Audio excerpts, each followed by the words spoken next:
नमस्कार दोस्तों, मैं प्रदीप कुमार ओझा स्वागत करता हूं आप सभी का आपके अपने चैनल प्रदीप स्टडी पॉइंट में। तो आज हम लोग हेलो एल्केन पार्ट 3 में डिस्कस करने वाले हैं न्यूक्लियोफिलिक सब्स्टिट्यूशन रिएक्शन। इसकी केमिकल प्रॉपर्टी स्टार्ट करते हैं और केमिकल प्रॉपर्टी का हमारा पहला टॉपिक होने वाला है न्यूक्लियोफिलिक सब्स्टिट्यूशन रिएक्शन। ठीक है, तो सबसे पहले हम लोग जान लेते हैं कि न्यूक्लियोफिलिक सब्स्टिट्यूशन रिएक्शन होता क्या है। तो उससे पहले हम लोगों को जानना है कि न्यूक्लियोफाइल्स क्या होते हैं। ठीक है, न्यूक्लियोफाइल्स का मतलब होता है न्यूक्लियस लविंग। न्यूक्लियोफाइल जो होता है न्यूक्लियस लविंग, मतलब न्यूक्लियस मतलब जो पॉजिटिव चार्ज होता है, लविंग मतलब उसकी तरफ अट्रैक्ट होने वाला। तो पॉजिटिव की तरफ अट्रैक्ट कौन होगा? जो निगेटिव होगा। मतलब ये जो होते हैं these are electron rich species which attack on the electron deficient centre. मतलब ये जो होते हैं इलेक्ट्रॉन रिच स्पीसीज होते हैं जो इलेक्ट्रॉन डिफिशिएंट सेंटर पे क्या करते हैं? अटैक करते हैं। जैसे अगर हम एग्जांपल की बात करें, OH माइनस हो गया, H2O हो गया, Cn माइनस हो गया, तो ये सब क्या है? देखिए इलेक्ट्रॉन रिच स्पीसीज के पास दो लोन पेयर है, इन दोनों के पास निगेटिव चार्ज है। तो ये क्या करेंगे? जहां पे इलेक्ट्रॉन की कमी होगी, इलेक्ट्रॉन डिफिशिएंट सेंटर होंगे, वहां पे ये क्या करेंगे? उसके साथ बॉन्ड बनाएंगे वहां अटैक करके। ठीक है, तो अगर हम न्यूक्लियोफाइल को सिंपली डिफाइन करना चाहें तो क्या बोलेंगे? These are electron rich species which attack on the electron deficient centre. तो ये हमारे हो गए क्या? न्यूक्लियोफाइल। और यही न्यूक्लियोफाइल के एग्जांपल की बात करें तो हमारा OH माइनस हो गया, H2O हो गया, Cn माइनस हो गया, अमोनिया हो गया जिसके पास एक लोन पेयर का इलेक्ट्रॉन होता है, वाटर के पास दो लोन पेयर इलेक्ट्रॉन होता है। तो ये सब क्या है? इलेक्ट्रॉन रिच स्पीसीज होती हैं जो किसी भी इलेक्ट्रॉन डिफिशिएंट सेंटर जैसे अगर कार्बन के पॉजिटिव चार्ज है तो वहां पे क्या करेंगे? ये अटैक करेंगे। ठीक है, तो इसका मतलब क्या हुआ कि ये न्यूक्लियोफाइल जो है वो इलेक्ट्रॉन डिफिशिएंट सेंटर पे अटैक करते हैं। तो इसको क्या बोलते हैं? न्यूक्लियोफाइल। ठीक है, अब दूसरी चीज हम लोग डिस्कस करते हैं क्या कि न्यूक्लियोफिलिक सब्स्टिट्यूशन रिएक्शन क्या होता है। तो सब्स्टिट्यूट मतलब क्या होता है? अगर सब्स्टिट्यूशन की बात करें तो जनरल मीनिंग क्या होता है कि सब्स्टिट्यूट कर दो, मतलब एक की जगह पे किसी दूसरे को बिठा दो, तो उसको क्या बोलते हैं? सब्स्टिट्यूशन बोलते हैं। ठीक है, अगर मैं नहीं आया, मैंने अपनी जगह पे किसी और को भेज दिया, इसका मतलब मैंने अपना सब्स्टिट्यूट भेजा। ठीक है, तो उसी को क्या बोलते हैं? सब्स्टिट्यूशन। तो अब अगर हम किसी रिएक्शन की बात करें तो एक न्यूक्लियोफाइल अगर किसी कंपाउंड पे अटैक करता है और दूसरा न्यूक्लियोफाइल वहीं से निकल जाता है, मतलब एक न्यूक्लियोफाइल जुड़ रहा है और दूसरा न्यूक्लियोफाइल निकल रहा है, this is called nucleophilic substitution reaction. मतलब क्या हुआ कि one nucleophile replace the another nucleophile from the compound, from the molecule. मतलब मॉलिक्यूल से एक न्यूक्लियोफाइल जो होता है वो दूसरे न्यूक्लियोफाइल मॉलिक्यूल को रिप्लेस कर देता है या दूसरे न्यूक्लियोफाइल्स को रिप्लेस कर देता है। This is called nucleophilic substitution reaction. तो सिंपली क्या है? If one nucleophile replace another nucleophile from a compound called nucleophilic substitution reaction। जैसे अगर हम न्यूक्लियोफाइल की बात करें तो इसको हम सिंपली Nu माइनस से रिप्रेजेंट करते हैं। ठीक है, और अगर इसका रिएक्शन मान लो हम किसी हेलो एल्केन से करवाते हैं, जैसे हमारे पास C हो गया, R1 R2 और H। ठीक है, और यहाँ पे हमने मान लो कर दिया Cl कर दिया। ठीक है, अब ये Cl क्या होगा? मान लो ये न्यूक्लियोफाइल क्या है? देखो इसकी हमने बॉन्डिंग बताई थी कि नेचर ऑफ बॉन्डिंग, तो इस पे पार्शियल पॉजिटिव चार्ज और Cl पे पार्शियल नेगेटिव चार्ज। तो अब ये इलेक्ट्रॉन डिफिशिएंट सेंटर हो गया, तो ये क्या करेगा? न्यूक्लियोफाइल यहाँ अटैक करेगा और ये Cl माइनस क्या होगा? यहाँ से निकल जाएगा। तो एक न्यूक्लियोफाइल यहाँ से निकल रहा है, एक न्यूक्लियोफाइल इसके साथ जुड़ रहा है। तो क्या हो रहा है कि nucleophile replaces another nucleophile from the compound, this is called nucleophilic substitution reaction. तो न्यूक्लियोफाइल यहाँ पे ऐड हो रहा है और ये न्यूक्लियोफाइल यहाँ से निकल रहा है, तो हमारा जो कंपाउंड देखिए Nu इसके साथ जुड़ गया और यहाँ पे R1 R2 और H यहाँ पे क्या हो गया? जुड़ गया, और प्लस में Cl माइनस यहाँ से क्या हो गया? रिप्लेस हो गया। तो एक न्यूक्लियोफाइल जुड़ गया, दूसरा न्यूक्लियोफाइल निकल गया, this is called nucleophilic substitution reaction. अब इसमें हम अगर बात करें कि न्यूक्लियोफिलिक सब्स्टिट्यूशन रिएक्शन के टाइप की बात करें तो इसमें क्या होगा? इसके मेनली दो टाइप्स होते हैं। ये हमारा न्यूक्लियोफाइल हो गया, ये हेलो एल्केन हो गया, ये प्रोडक्ट हो गया, और ये अनदर न्यूक्लियोफाइल जो रिप्लेस हो रहा है। ठीक है, अगर इसके टाइप की बात करें तो इसके दो टाइप होते हैं, एक होता है SN2 रिएक्शन, ठीक है, और दूसरा होता है SN1 रिएक्शन। ठीक है, तो फर्स्ट ऑफ ऑल दो में से हम लोग क्या करेंगे? इस वीडियो में SN2 रिएक्शन को डिस्कस करेंगे। तो SN2 रिएक्शन को हम क्या करेंगे? SN2 रिएक्शन डिस्कस करेंगे, साथ ही साथ उसकी स्टीरियोकेमिस्ट्री को डिस्कस करेंगे कि SN2 रिएक्शन की स्टीरियोकेमिस्ट्री होती क्या है। ठीक है, तो सबसे पहले क्या डिस्कस करने वाले हैं? SN2 reaction. ठीक है, तो SN2 रिएक्शन अगर हम बात करें SN2 रिएक्शन। तो देखो इसका हम अगर बोलते हैं तो इसको बोलते हैं by molecular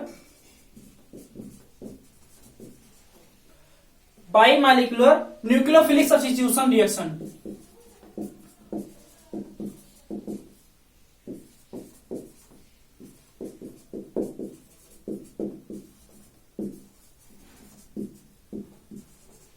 by molecular nucleophilic substitution reaction मतलब इसमें दो मालिक्यूल यूज होते हैं। तो इसमें क्या, अगर हम सिंपली इसको डिफाइन करना चाहें, if the rate of reaction depends upon the concentration of reagent substrate as well as reagent, this is called SN2 reaction. तो SN2 रिएक्शन में क्या होता है, अगर हम किसी न्यूक्लियोफाइल का रिएक्शन किसी एल्किल हाइलाइट से करवाते हैं तो क्या होता है कि बॉन्ड ब्रेकिंग और बॉन्ड फॉर्मेशन क्या होता है, एक तरफ न्यूक्लियोफाइल अटैक करता जाता है। एग्जांपल के तौर पर अगर समझते हैं, जैसे हमारे पास न्यूक्लियोफाइल हो गया और एक एल्किल हैलाइड मान लो हम ले लेते हैं क्या, HR1 R2 और यहां पे मान लो X, ठीक है।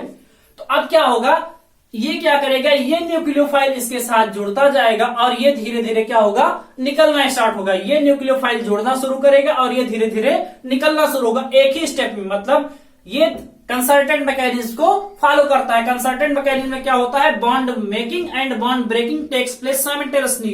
एक साथ क्या होता है, बॉन्ड मेकिंग और बॉन्ड ब्रेकिंग दोनों एक साथ होता है। तो देखो ये न्यूक्लियोफाइल इसके साथ जुड़ना शुरू करेगा और ये न्यूक्लियोफाइल इसके साथ निकलना शुरू करेगा। तो ये NU क्या होगा, इसके साथ कार्बन के साथ जुड़ना शुरू करेगा और ये जो हैलोजन है ये यहां से क्या होगा, निकलना शुरू करेगा। तो हम लोग देखते हैं कि यहां एक पेंटावैलेंट ट्रांजिशन स्टेट बनती है, ठीक है, पेंटावैलेंट ट्रांजिशन स्टेट बनती है। और यही फर्दर क्या होता है कि X माइनस यहां से रिप्लेस हो जाता है और हमको क्या देखने को मिलता है, फाइनल प्रोडक्ट देखने को मिलता है, ठीक है, फाइनल प्रोडक्ट हमारा बन जाता है। तो क्या होता है कि देखिए न्यूक्लियोफाइल अटैक कर रहा है और इसी के साथ एक न्यूक्लियोफाइल है वो दूसरा हैलोजन मतलब निकल रहा है। तो इसमें देखिए बॉन्ड ब्रेकिंग भी हो रहा है और बॉन्ड मेकिंग भी हो रहा है, बॉन्ड फॉर्मेशन भी हो रहा है और बॉन्ड ब्रेकिंग भी हो रहा है, दोनों एक साथ हो रहा है। This is called bimolecular nucleophilic substitution reaction. तो इसको हम लोग क्या बोलते हैं, bimolecular nucleophilic substitution reaction, ठीक है। तो इसमें हम क्या बोलेंगे, if bond breaking and bond making takes place simultaneously, या हम अगर इसको बोलना चाहें, if removal of halide and addition of nucleophile takes place simultaneously, this is called bimolecular nucleophilic substitution reaction. मतलब हैलाइड का रिमूवल और न्यूक्लियोफाइल का एडिशन अगर साथ साथ हो रहा है तो हम लोग उसको क्या बोलते हैं, SN2 रिएक्शन। मतलब इसमें क्या होता है, एक पेंटावैलेंट ट्रांजिशन स्टेट बनती है और वही फर्दर हैलोजन का रिप्लेसमेंट कर देती है और हैलोजन X माइनस के फॉर्म में न्यूक्लियोफाइल एक रिप्लेस हो जाता है और यहाँ पे हमको फाइनल प्रोडक्ट देखने को मिलता है, ठीक है। तो इसका मतलब क्या हुआ कि जो हमारा रेट होगा, rate directly proportional to concentration of OH minus and concentration of alkyl halide, ठीक है। मतलब जो हमारा रेट ऑफ रिएक्शन होगा OH माइनस और एल्किल हैलाइड दोनों को कंसंट्रेशन पर डिपेंड करेगा और इसको हम लोग क्या बोलते हैं, bimolecular nucleophilic substitution reaction बोलते हैं, ठीक है। तो अब इसमें हम लोग क्या देखते हैं, अगर इसके हम प्रोडक्ट की बात करें तो देखिए इसमें प्रोडक्ट में अगर न्यूक्लियोफाइल हमारा क्या है, राइट साइड में जुड़ा हुआ है तो बैक साइड अटैक इसमें होता है। तो बैक साइड अटैक होने का मतलब कि इन्वर्जन ऑफ कॉन्फ़िगरेशन हो रहा है। क्या हो रहा है, इन्वर्जन ऑफ कॉन्फ़िगरेशन। मतलब अगर हैलाइड हमारा राइट साइड में है तो न्यूक्लियोफाइल आने वाला लेफ्ट साइड में ऐड होता है। अगर हैलाइड हमारा लेफ्ट साइड में है तो आने वाला न्यूक्लियोफाइल राइट साइड में होता है। इसका मतलब जो हमारा न्यूक्लियोफाइल है उसकी पोजीशन क्या हो रहा है, ये चेंज हो रहा है, इसका कॉन्फ़िगरेशन चेंज हो रहा है। This is called inversion of configuration. तो इसमें अगर हम लिखना चाहें तो क्या लिख सकते हैं, the product of in this reaction change it's configuration, this is called inversion of configuration. मतलब प्रोडक्ट जो होता है वो अपनी कॉन्फ़िगरेशन को चेंज कर लेता है। अगर राइट साइड में है तो लेफ्ट में होता है, लेफ्ट में होता है तो राइट में हो जाता है। तो वही चीज हम अगर लिखना चाहें लैंग्वेज में तो लैंग्वेज में क्या लिख सकते हैं कि the product of this reaction change it's configuration, this is called inversion of configuration, ठीक है। तो ये चीज हम लोग अभी इसी वीडियो में स्टीरियोकेमिस्ट्री ऑफ SN2 रिएक्शन में ब्रीफ स्टडी करेंगे कि कैसे इसमें क्या होता है, इन्वर्जन ऑफ कॉन्फ़िगरेशन होता है, ठीक है। अब अगर इसमें हम रिएक्शन की बात करें कि हमारा जो प्राइमरी हैलाइड है या सेकेंडरी है या टर्सरी है, तो किसमें रिएक्शन फास्ट होगी, मतलब रिएक्शन रेट किसमें तेज होगा। ठीक है, तो इसका स्क्रीनशॉट लेना चाहें तो आप स्क्रीनशॉट ले सकते हैं। ठीक है, तो देखिए क्या होता है। अगर हमारे पास मान लो कोई मेथिल क्लोराइड है, जैसे हमारे पास हो गया CH3Cl, और हमारे पास एक प्राइमरी है जैसे मान लो RCH2Cl, तीसरा सेकेंडरी अगर हम ले लेते हैं मान लो R1 R2, और यहां पे CHCl, और हम ले टर्सरी ले लेते हैं R1 R2 R3, और इसके साथ क्या CCl। ठीक है, अगर इसको बढ़िया स्ट्रक्चर इसका हम अगर ड्रा करना चाहें तो क्या हो जाएगा, H हो जाएगा, H हो जाएगा और H हो जाएगा। ठीक है, इसके साथ भी क्या दो हाइड्रोजन यहां से हम लोग जोड़ देते हैं, यहां ऑलरेडी जुड़ा हुआ है। तो देखिए अगर अब देखिए इसमें क्या होता है कि हमने सिंपली बता दिया कि जो SN2 रिएक्शन होता है उसमें बैक साइड अटैक होता है, मतलब जिस तरफ हैलोजन लगा होगा उसके बैक साइड से अटैक होगा। तो अगर हम इन चारों के केस में बात करें तो बैक साइड अटैक कहां पॉसिबल होगा, देखो यहाँ पे हाइड्रोजन 3 लगे हुए हैं, यहाँ 2 हाइड्रोजन एक और एल्किल ग्रुप लगा हुआ है, यहाँ 1 हाइड्रोजन 2 एल्किल ग्रुप लगे हैं, और यहाँ 3 एल्किल ग्रुप, मतलब यहाँ क्राउडिंग सबसे ज्यादा है, यहाँ भीड़ भाड़ ज्यादा है। तो भीड़ भाड़ जहां पे ज्यादा होगी वहां पे बैक साइड अटैक पॉसिबल नहीं होता है, तो यहाँ बैक साइड अटैक पॉसिबल नहीं होगा, तो यहाँ बैक साइड अटैक कभी भी न्यूक्लियोफाइल नहीं कर सकता है। लेकिन अगर हम यही मेथिल क्लोराइड के केस में बात करें तो मेथिल क्लोराइड के केस में क्या देखते हैं कि यहाँ पे 3 हाइड्रोजन एटम जुड़े हुए हैं, और ये क्या इनकी साइज जो बहुत छोटी है, इस वजह से क्या होगा न्यूक्लियोफाइल यहाँ इजिली अटैक कर सकता है। तो न्यूक्लियोफाइल बहुत ही इजिली इस पे अटैक कर लेगा, तो न्यूक्लियोफाइल जल्दी अटैक करेगा किसमें, मेथिल क्लोराइड में। दूसरी केस में बात करें, यहाँ देखिए 1 एल्किल ग्रुप लगा हुआ, साथ में 2 हाइड्रोजन है, तो 1 एल्किल ग्रुप 2 हाइड्रोजन अगर लगे हुए हैं, तो अगर इसके केस में बात करें तो यहाँ भी क्या है, एल्किल ग्रुप केवल 1 है, बाकी 2 हाइड्रोजन एटम जुड़े हुए हैं जिनकी साइज बहुत ही छोटी होती है, जिसकी वजह से क्या हुआ, यहाँ भी न्यूक्लियोफाइल का अटैक हो सकता है। ठीक है, और अगर हम यहाँ इसकी बात करें सेकेंडरी एल्किल हैलाइड की बात करें तो इसमें क्या होता है कि इसमें देखिए 2 एल्किल हैलाइड है, मतलब प्राइमरी के कंपेरिजन में यहाँ थोड़ा हार्ड होगा अटैक करना न्यूक्लियोफाइल का, क्योंकि यहाँ पे 2 बल की ग्रुप लगे हुए हैं जो क्या करेंगे, न्यूक्लियोफाइल को अपोज करेंगे, उनका अपोज करेंगे, उनका विरोध करेंगे। ठीक है, जिससे अटैक करना इसमें थोड़ा सा प्राइमरी के कंपेरिजन में थोड़ा सा हार्ड हो जाएगा। तो इसके रिलेटिव ऑर्डर की बात करें तो जो रिलेटिव ऑर्डर होगा वो देखिए मेथिल क्लोराइड में सबसे इजीली पॉसिबल होगा, मतलब इसमें रिएक्शन रेट सबसे ज्यादा होगी, उसके बाद प्राइमरी एल्किल हैलाइड का होगा, उसके बाद सेकेंडरी एल्किल हैलाइड का, और थर्ड उसके बाद टर्सरी एल्किल हैलाइड में। तो मेनली क्या होता है कि टर्सरी एल्किल हैलाइड में जो होता है वो जनरली SN2 रिएक्शन नहीं शो करते हैं। तो सबसे फास्ट क्या होगा, मेथिल क्लोराइड में, उसके बाद प्राइमरी एल्किल हैलाइड में, उसके बाद सेकेंडरी एल्किल हैलाइड में SN2 रिएक्शन का रेट डिटरमाइन होगा। ठीक है, तो ये चीज हमारी क्या हो गई कि हमारा जो रेट ऑफ रिएक्शन होगा वो किसमें सबसे तेज होगा, तो उसमें कंडीशन हो गई कि मेथिल क्लोराइड में सबसे ज्यादा, उसके बाद प्राइमरी, उसके बाद सेकेंडरी, उसके बाद टर्सरी। ठीक है, अब अगर इसके हम कैरेक्टरिस्टिक की बात करें, इसकी प्रॉपर्टीज की बात करें कि कैरेक्टरिस्टिक ऑफ SN2 रिएक्शन, तो ऐसे इसमें हमने अभी तक जो रिएक्शन पढ़ी उसमें हमने क्या देखा कि SN2 रिएक्शन की कौन कौन सी कैरेक्टरिस्टिक हमने देखी। ठीक है,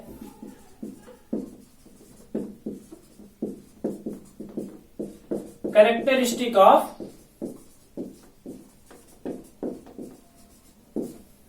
SN2 रिएक्शन। तो SN2 रिएक्शन की कैरेक्टरिस्टिक में क्या देखा कि इसमें क्या है कि ये जो मेनली जो रिएक्शन होती है वो प्राइमरी और सेकेंडरी एल्किल हैलाइड में होती है। ये मेनली रिएक्शन किसमें होती है, प्राइमरी मतलब 1 degree and 2 degree alkyl halide में SN2 रिएक्शन होता है। ठीक है, क्योंकि टर्सरी में क्या होता है, क्राउडिंग बहुत ज्यादा होने की वजह से, जब हमने बताया कि 3 एल्किल ग्रुप जुड़ जाते हैं, जिससे वहां पे न्यूक्लियोफाइल का बैक साइड अटैक पॉसिबल नहीं होता है, उस वजह से टर्सरी एल्किल हैलाइड जो होते हैं वो SN2 रिएक्शन नहीं देते हैं।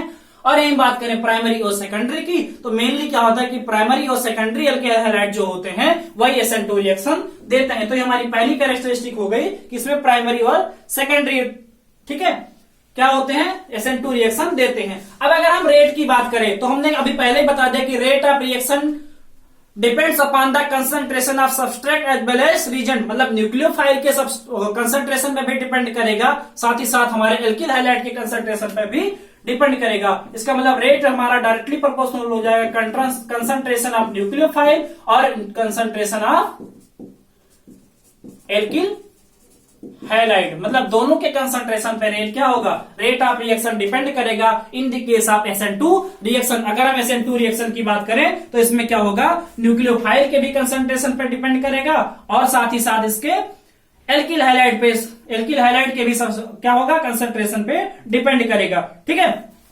नेक्स्ट अगर हम बात करें तो इन SN2 reaction product change their configuration, तो इसमें क्या होता है कि प्रोडक्ट का कॉन्फ़िगरेशन भी क्या होता है, चेंज हो जाता है। ठीक है, कॉन्फ़िगरेशन मतलब अगर राइट साइड में जुड़ा हुआ है तो लेफ्ट साइड में जुड़ जाता है, और अगर राइट में है तो लेफ्ट में जुड़ जाएगा, लेफ्ट में है तो राइट में हो जाएगा। मतलब configuration of product will be change during the SN2 reaction, मतलब SN2 रिएक्शन में कॉन्फ़िगरेशन क्या होता है, चेंज हो जाता है। ठीक है,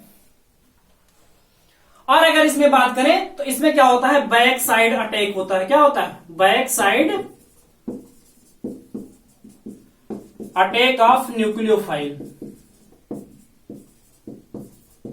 back side attack of nucleophile होता है। हमने SN2 रिएक्शन में पहले ही बता दिया कि जो न्यूक्लियोफाइल होता है वो बैक साइड अटैक करता है, बैक साइड अटैक करता है, तो वही चीज हमारे कैरेक्टरिस्टिक में बता दी कि जो न्यूक्लियोफाइल होगा वो बैक साइड अटैक करेगा। तो इसमें 4 कैरेक्टरिस्टिक हमने देखी कि इसमें जो मेनली होता है SN2 रिएक्शन वो प्राइमरी और सेकेंडरी एल्किल हाइलाइट देते हैं। दूसरी हमने देखा कि रेट ऑफ रिएक्शन जो होता है वो न्यूक्लियोफाइल के भी कंसंट्रेशन पे डिपेंड करता है, साथ ही साथ एल्किल हाइलाइट के कंसंट्रेशन में भी डिपेंड करता है। ठीक है, और तीसरा हमने देखा कि कॉन्फ़िगरेशन जो होता है प्रोडक्ट का चेंज हो जाता है।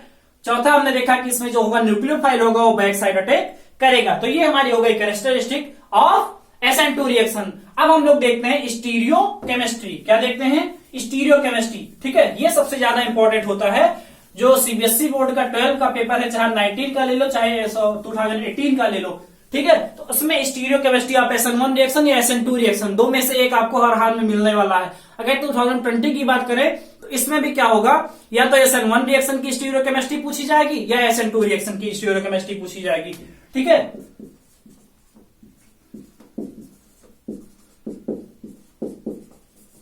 Stereo chemistry of SN2 reaction. ठीक है, अब अगर हम बात करें तो during SN2 reaction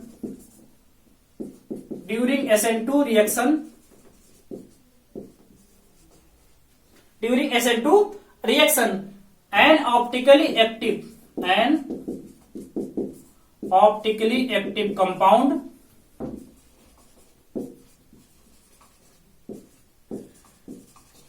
change their configuration,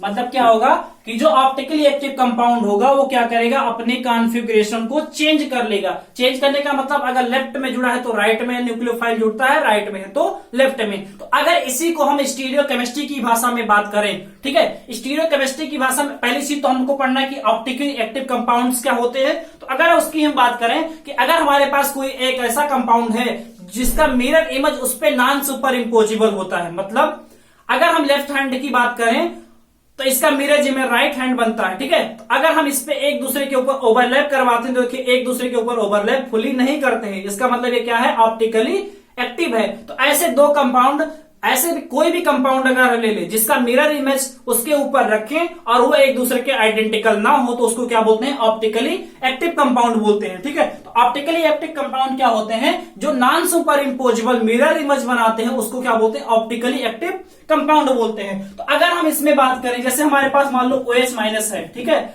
और इसका हम देखो न्यूक्लियोफाइल हमारा हो गया, और ये न्यूक्लियोफाइल किसी एल्किल हैलाइड के साथ मान लो रिएक्शन कर रहा है, R1 इसके साथ R2H और यहाँ पे Cl।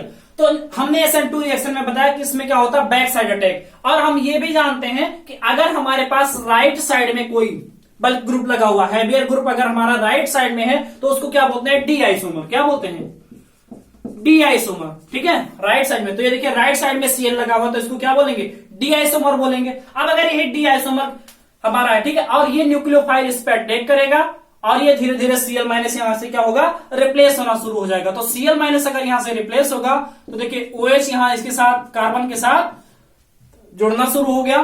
ठीक है, तो OH कार्बन के साथ